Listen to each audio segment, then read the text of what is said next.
This Torah class is brought to you by TorahAnytime.com.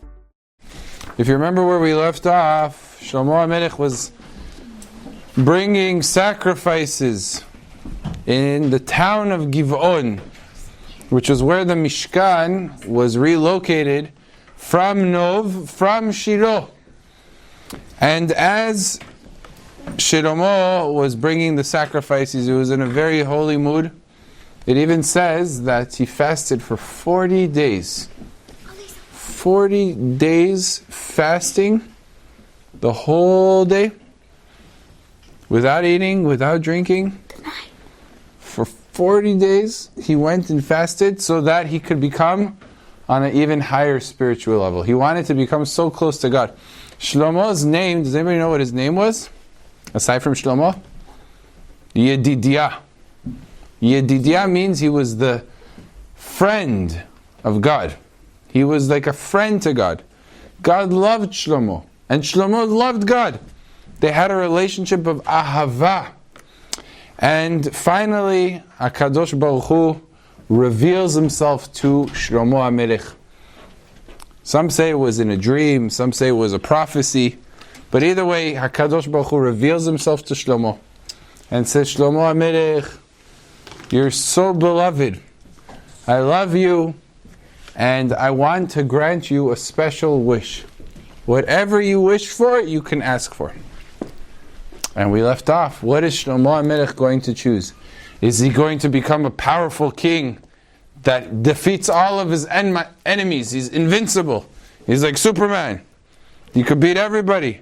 He's Gibor. Or is he going to be wealthy? Super rich. Or is he going to go ahead and receive kavod, honor, from all of them? What is he going to choose? You know what Shlomo HaMelech chooses, Gabriel? Wisdom. He chooses chokhmah, wisdom, as Gabriel said. The Gemara says, comparison. Let's say you have a king that has an advisor in his palace. And the king loves this advisor so much that he says, I grant you any wish that you want. He could choose money, he could choose a position. And he says, you know what I'm going to choose? I'm going to choose to want, my king, I want to marry your daughter. The same thing. You know, a king was so happy with that decision. Oh, I love you. Betach, I want you to marry my daughter, 100%. The wisdom is the daughter of HaKadosh Baruch Hu. It's the closest thing that you can have in this world to God. Because the wisdom of God is part of Him. The money belongs to Him. The honor belongs to Him. The power, the might belongs to God. The wisdom is a chelik of God. The closest you could get to a king is how? Marry the daughter. Because the daughter is part of the king. She's from the king. It's an offspring of the person. The chokhmah belongs to God. It's connecting with HaKadosh Baruch Hu on such a high level. HaKadosh Baruch Hu was so happy with Shlomo HaMelech's decision. Why is this decision so special? A lot of us might have chosen the wisdom. As a matter of fact, it's very smart to choose wisdom. Because through the wisdom, a person can attain everything. You can attain money through wisdom, you can attain honor through wisdom, you can attain great things.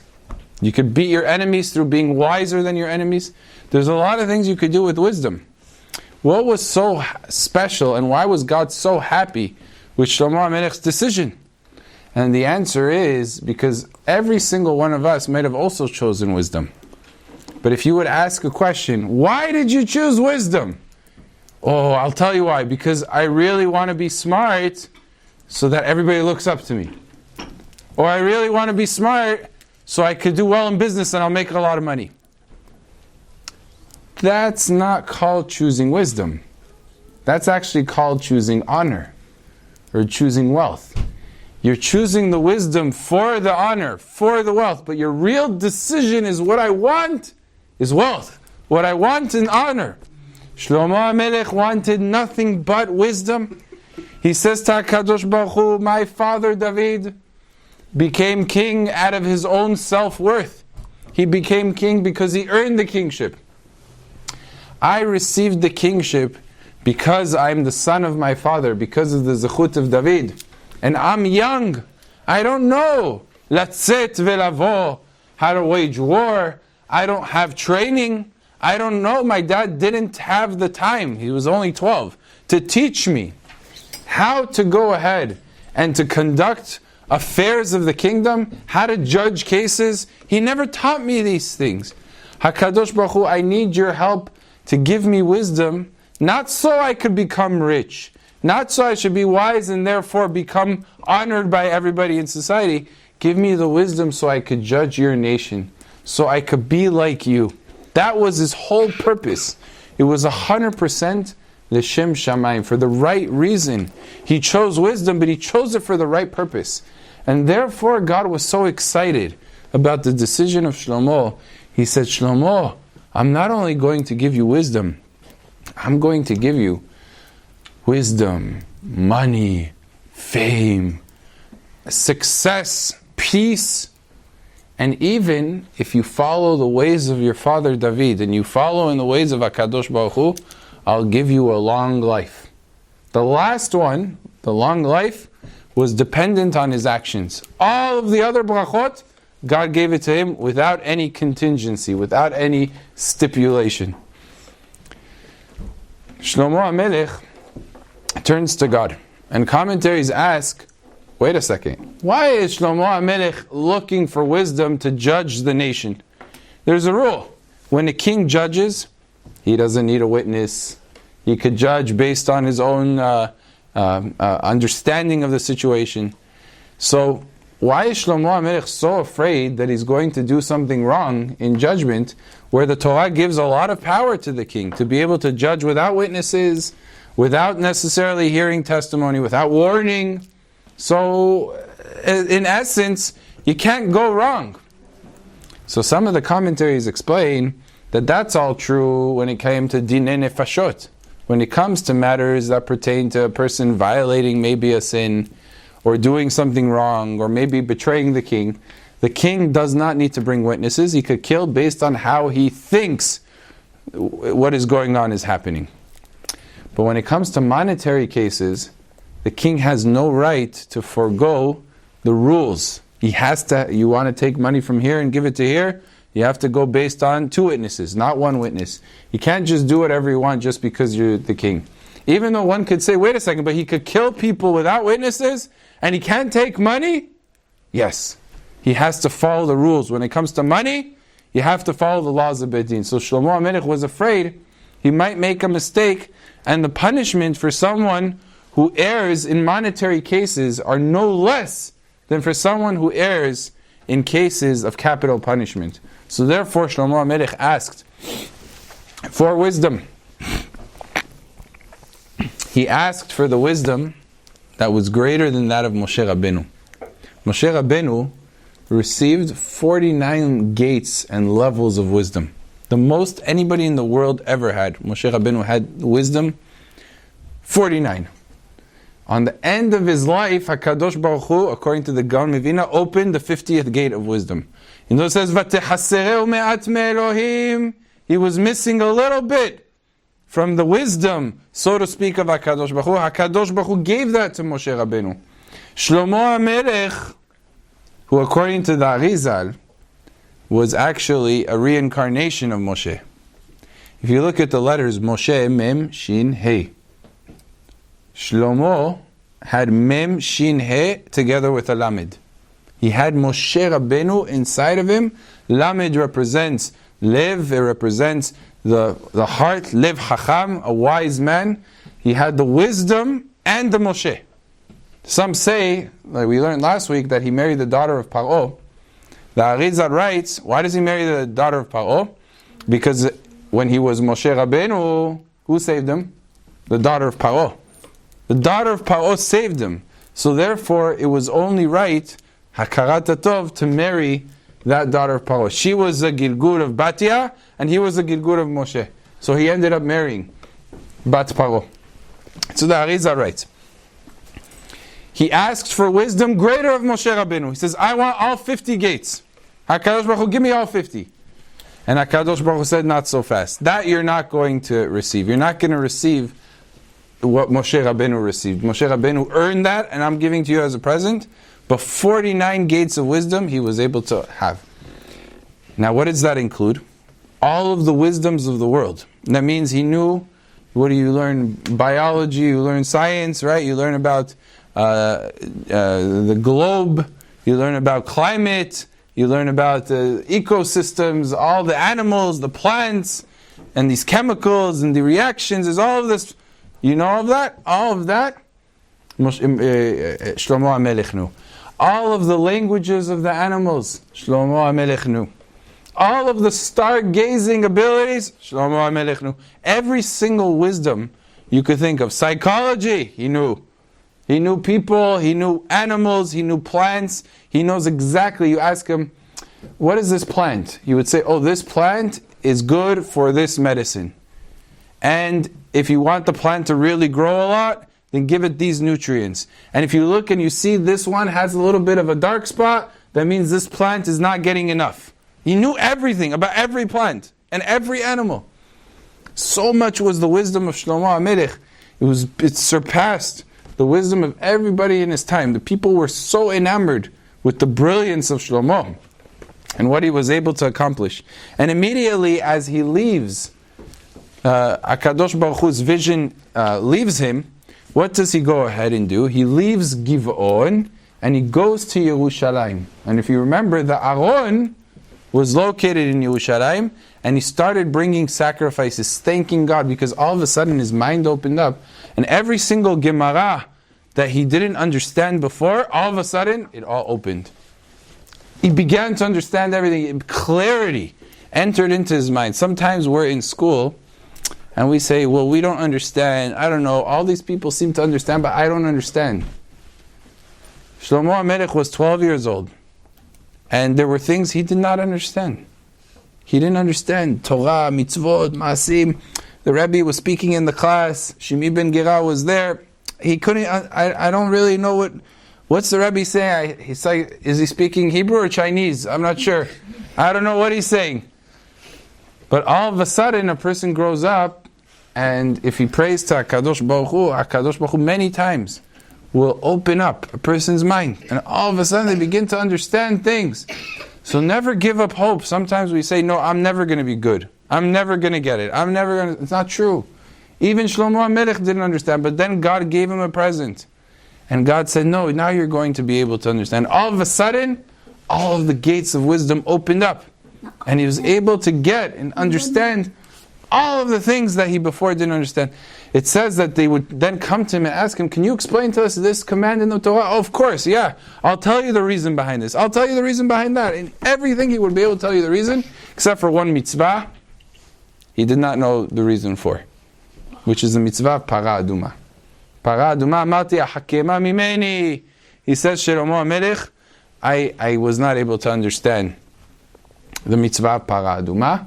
Moshe Rabbeinu knew the explanation of Para Aduma. Shlomo HaMelech was not able to understand. That he was not able to get to.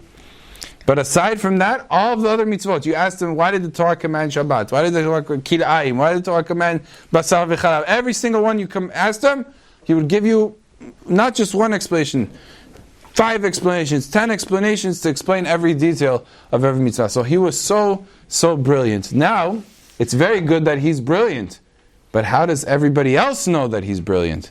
So HaKadosh Baruch Hu came up with a plan so that the whole world should see the brilliance of Shlomo. What does God do? So first, as I said, Shlomo HaMelech goes to Yerushalayim, thanks God, brings sacrifices, and actually makes a party, and invites all of his close advisors. And the Gemara says, Mikan she'osim seudah legomra shel Torah. From here we learn that when a person finishes a masechet, finishes something that he didn't understand before, now understands he should make a seudah. He should make a meal. And this is why every year, in Simchat Torah, we finish the Torah. What do? We make a whole party. We're outside, and we celebrate, and we have meat, and we have good drinks, and we have delicious food, and candy, and everything for Simchat Torah, because we finished the Torah. Where do we know this from? Shlomo HaMelech. When he received this wisdom, he made a big party to thank HaKadosh Baruch Hu. So what does HaKadosh Baruch Hu do? Says Hashem, I need to make sure that not only is Shlomo wise, but that everyone knows about the wisdom of Shlomo. Shlomo wakes up from the dream, and all of a sudden in Pasuk Tet Zayin it says, Az tavona shetayim nashim zonot el hamelech vata'amod la lefanav. 2 women come before Shlomo HaMelech. Some say, who were these 2 women? They were angels. They weren't people. And HaKadosh Baruch Hu brought them in order to show the wisdom of Shlomo. Some say they were angels. Some actually say, this might be a little sophisticated, but for the adults, a yavam and a yavama, which is yibum. You have the mother-in-law and the daughter-in-law. The mother-in-law is the mother of the wife is married to her husband, and she has that husband has obviously a mother. That's called a mother-in-law.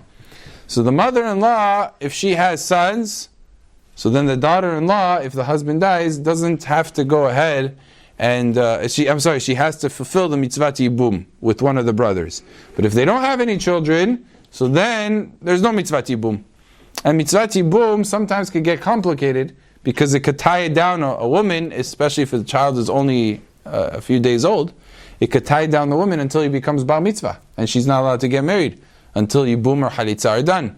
So Shlomo HaMelech has the case, and these 2 women come. And what was the case? Mazal Tov, both of the women had babies. And one of the women comes before Shlomo, and she has a complaint. He sees that one of the women is holding a baby and the other one is not. What's going on? She says, you have to hear, Shlomo HaMelech, my king, she has my baby. That's my baby.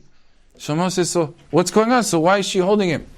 Let me tell you, I was sleeping and I had my baby on Monday. Mazal Tov, my baby is 1 day old, 2 days old, 3 days old. On the 3rd day, she had a baby. We both had babies. They were 3 days apart from each other. So I was sleeping on my bed with my baby. She was sleeping in her bed with her baby. There was no one else in the room. Nobody else was in the room. And I wake up in the morning, and it's still a little bit dark, but I feel that my baby's not alive. Something happened. It's not breathing. The baby's no longer alive. He was alive. Now he's not alive. So I waited until I could see, because it was dark at night. I waited till the morning, and I look at the baby, and I say, this isn't my baby.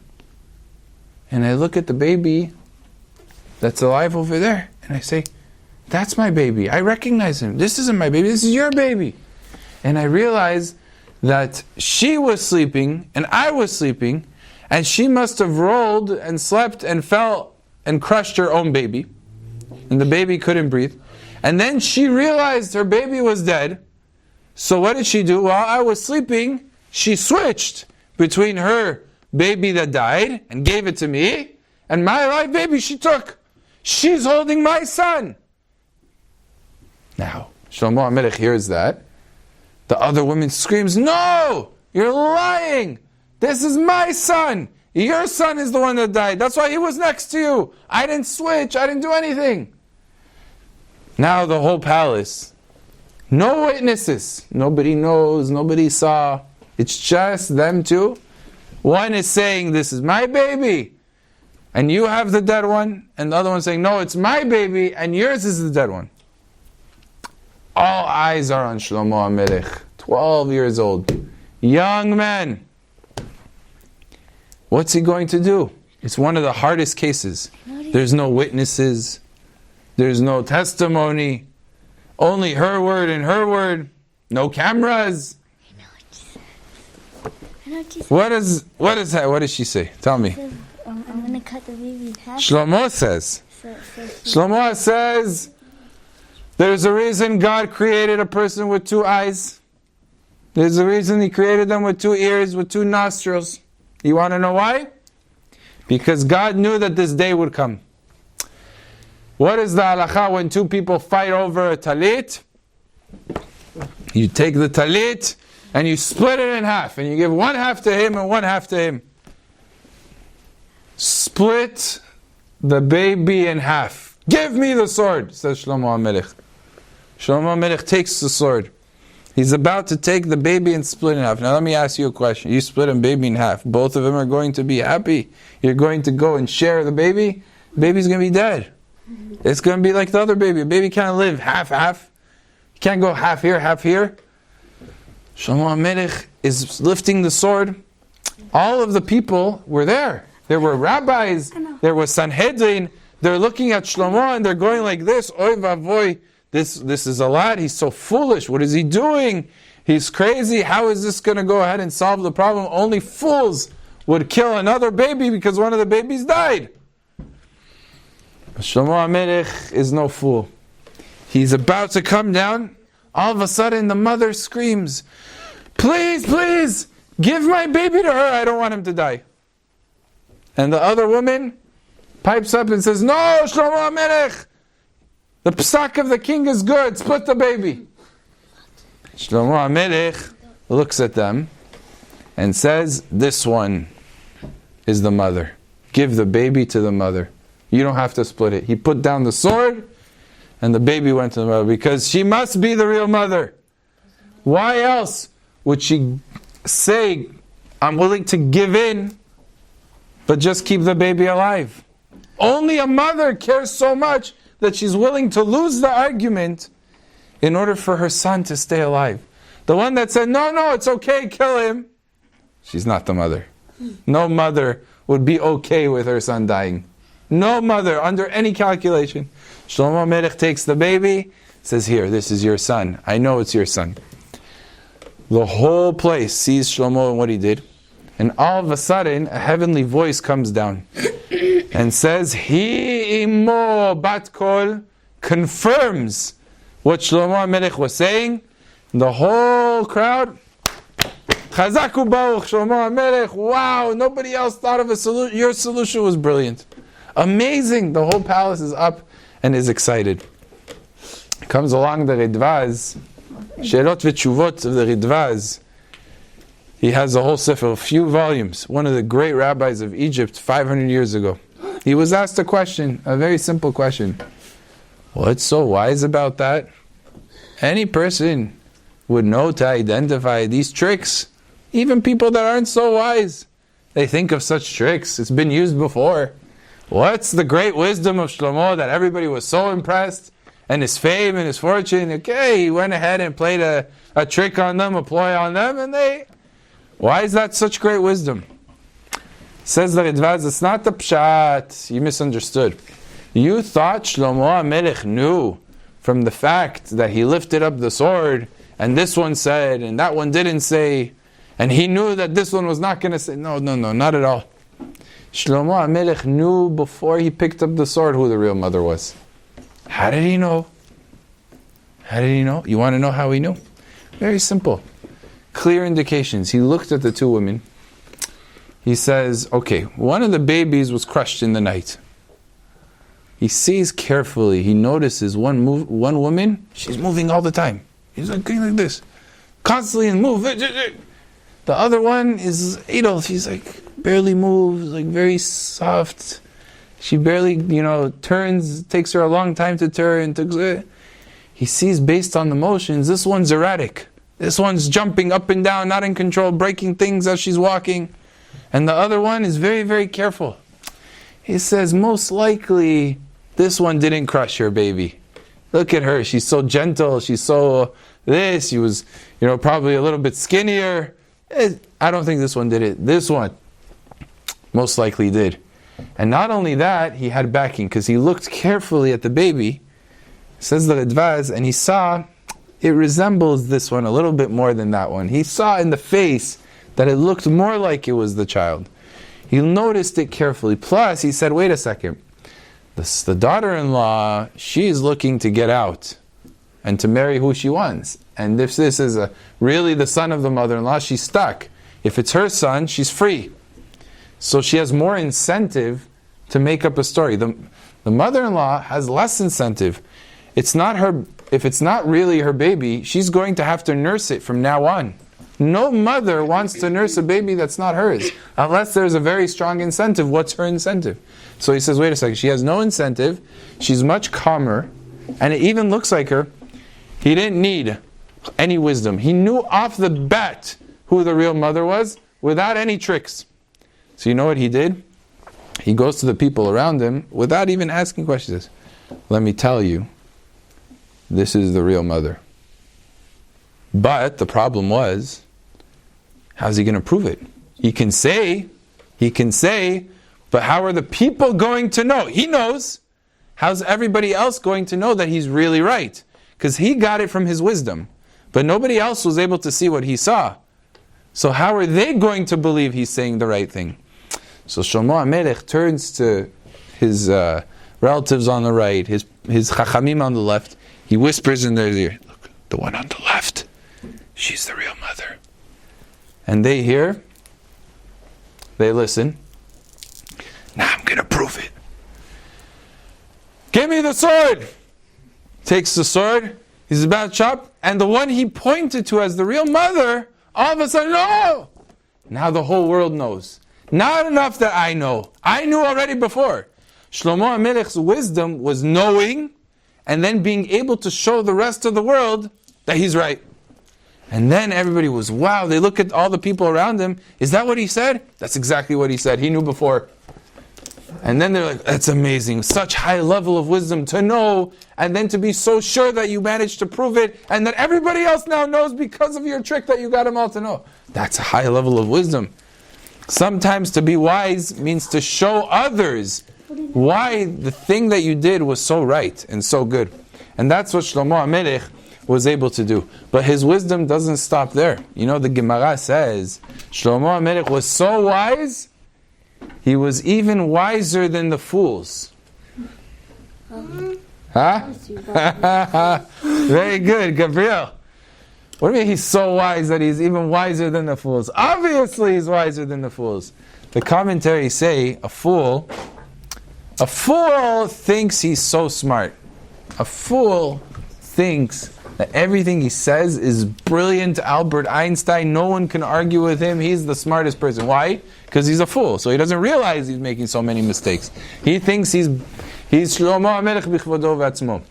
Sometimes, very, very smart people have the hardest time talking to fools. Because a fool says something so silly that a person of high intellect doesn't even know where to begin. He doesn't know, like, you're so wrong, I don't even know how to correct you. Like, your mistake is so bad. Like, I don't know where to start. He can't even understand the foolishness of the fool, because it's so beyond what he understands. Can't relate to it. Shlomo HaMelech was so wise. He not only was intelligent beyond everybody else, he was able to get into the mind of the fool, understand his mistake, and explain to him on a level that he is able to understand why he's wrong. So the fool, who always thinks is right, when he would talk to Shlomo, Shlomo found a way to make him realize that he was wrong. That is brilliance. That's a high level of wisdom. To convince an intellectual is easy. To convince a fool is not so easy. And Shlomo HaMelech was even able to do that. That's how smart he was. As a matter of fact, the Midrash says a story. One time, there were 3 businessmen. Came to Shlomo HaMelech. And they had mahloket, financial dispute. What was the dispute? They come and they present the case. We were walking on the road. All 3 of us, business partners, we all had money. That was a third mine, Reuven, a third Shimon, a third belonged to Levi. Each one was split, a third, a third, a third. Our money was in one big pile. Our money was in one big pile, and it was Erev Shabbat. And Shabbat was approaching. As we know, money is muktzeh on Shabbat, so they had to find a place to hide it as they were traveling. So decided on a location. They said, okay, nobody tell anybody else. Only the 3 of us are going to know, but we're going to hide it over here by this tree. Okay, so they put it by the tree. They looked around. Nobody was there, not even close. They hid it under the tree. They said, on Motzei Shabbat, we're going to come and we're going to get the money back. Okay, so they hid it. They hid it. After Shabbat, they come back to the tree. They dig. It's not there. Now, only 3 people know where the money was hidden. Reuven, Shimon, and Levi. That's it. So, they understood that one of the 3 must have taken it before Shabbat ended and stolen the money from the other 2 and hid it somewhere else. But nobody knows, because if you had 2 people, so one guy would know, I didn't do it, so it's got to be him. But if you're 3 people, I don't know who else. It wasn't me, but maybe it was him. But maybe it was him. I don't know. So each one was saying, no, you did it. No, you did it. You did it. And nobody could figure out who is the one of the 3 that stole the money. So they said, okay, we're going to go to Shlomo HaMelech. Let's see what he's able to do. They come before Shlomo. Everybody says, our king, which one stole the money? Now Shlomo HaMelech says, are there witnesses? No witnesses. Nobody was there. Nothing. It must have been one of the 3. Shlomo HaMelech says, before we discuss your case, I look at you, and you seem like you're a very savvy businessman. You're very smart. And I'll tell you, I have a question for you that the king of Rome asked me. Maybe you could help me out on this question, because I think you're smart enough to maybe know the answer to my question. So what did he say? The king of Rome sent me this interesting question. Follow along.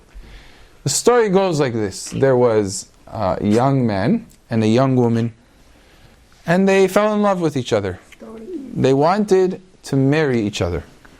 But they were still very young. So they said, let's wait until we're older. We'll make a promise that if we meet someone else, we won't get married to anybody but each other, unless we give permission. If we find somebody else that we want to marry as we get older, the only way we'd be allowed to is to go over to the other person, the man to the woman, and to the woman to the man, and ask for permission. If he gives permission, then good. If not, then no. So they made a shivua. They took an oath that they were going to go ahead and marry each other unless they get permission from each other. Sure enough, they grow and they get a little bit older, a few years pass, and they separated a little bit, their ways went in different paths. And this woman, her parents found her a suitable khatan, a different person, the parents of the girl. And she liked him, this new person, and the parents said, okay, we're going to do a wedding. She said, wait, before we do anything, I have to go over to that first person I made a promise to, that I was going to marry him unless I get his permission. So she decided that she's not just going to come and ask him. She collected a lot of money. There was a lot of money she brought, and she went to his city. And she said, you remember that a few years ago we made a pact, we took an oath to each other that we weren't going to marry anybody else without each other's permission? Well, let me tell you, I found a hatan that I want to marry. And he lives in such and such a city. As a matter of fact, I brought him with me. Here he is. This is the hatan.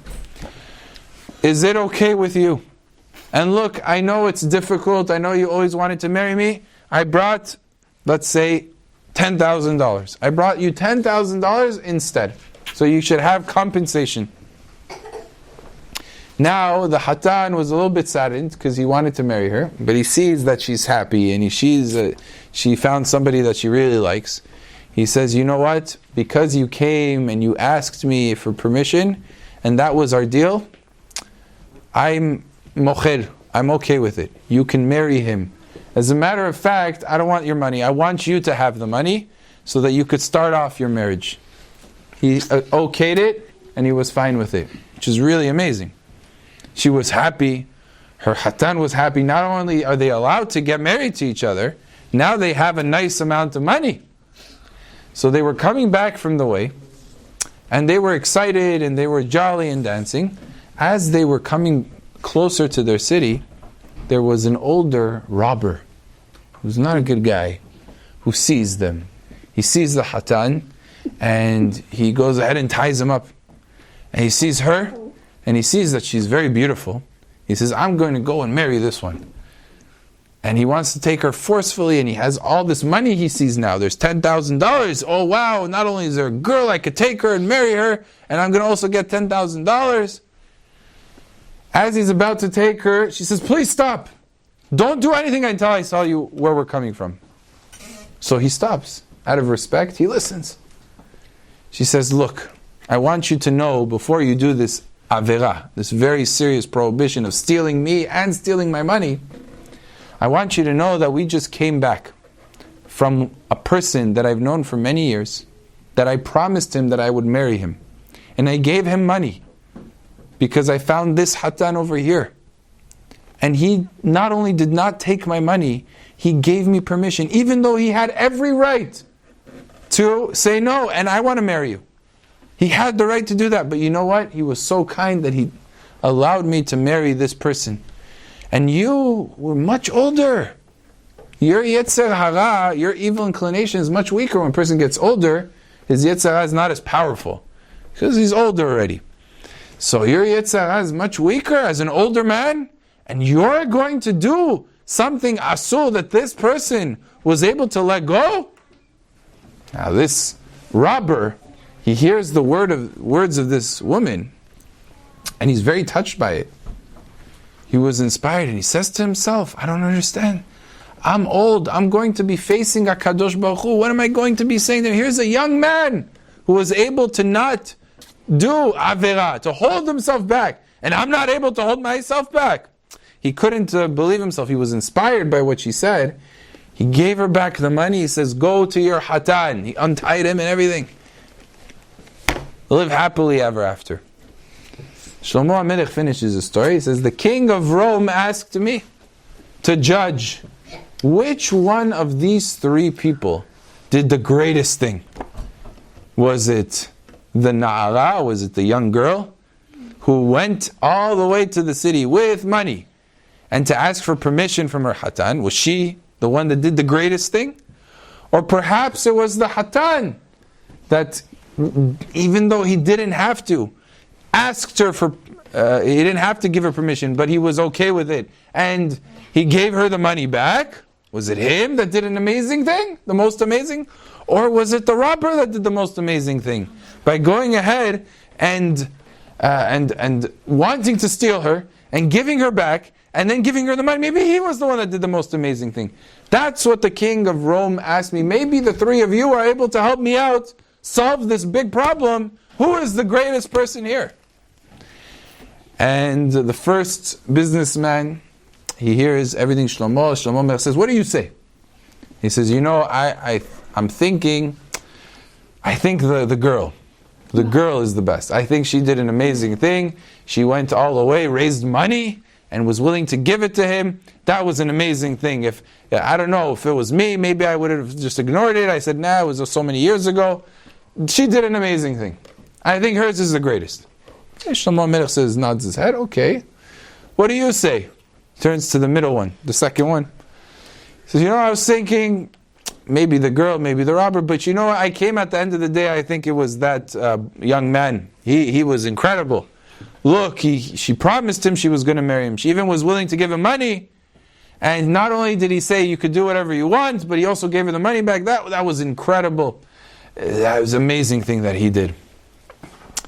And the third one, he says, to Shlomo HaMelech, you know, I was thinking, the robber, 100%. He had the opportunity to take her and the money. And he gave back the money and the girl. Wow, unbelievable. Shlomo HaMelech is carefully listening to every one of the answers. He turns to the guard and says, arrest him. The third one. He is the robber. He stole the money. That Friday afternoon that they hit it, he stole the money. They're shocked. Nobody understands. What's Shlomo HaMelech doing? How does he know? Where's his Ruach HaKodesh? They take the guy, they put him in a dungeon, they take a whip and they start whipping him. Bach, bach. He admitted, I'm sorry, I stole the money. They said, where is it? He said, it's in this place, in this place. They went there, and they found the money. He hid it in somewhere else that nobody else knew, and then they were able to find it. So they knew clearly he was the robber. They look at Shlomo Melech. Wow, how'd you figure it out? He says, you want to know why? Because what was his mind on? The first person, his mind was saying, oh, that young lady, she did sacrifice, very nice. The second one, oh, the bachur, he let her get married, wow. The third one was saying, the money! He gave up the money! Wow, he could have taken all the money. That robber could have taken... That's what you're praising. That's what you're looking at. The robber is the best one in your mind. The guy who's the thief is the one that you like the most. That means that you're a thief. That you were willing to take the money. And Shlomo Melech realized he was the one that was the guilty party. The wisdom of Shlomo was so vast and so incredible that he was able to do this. Not only that, the Gemara says another story, but let me see over here. I think we'll leave it to Bezat Hashem for next week. Baruch Adonai le'olam. Amen. You've just experienced another Torah class brought to you by TorahAnytime.com.